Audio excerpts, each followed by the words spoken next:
I think we might have done something.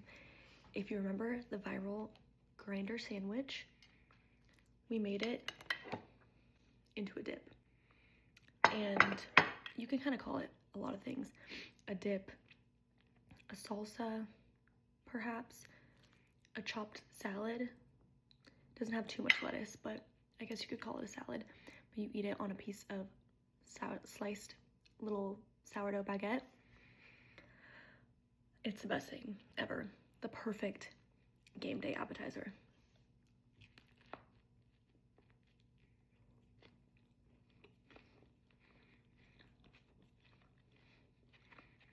No notes.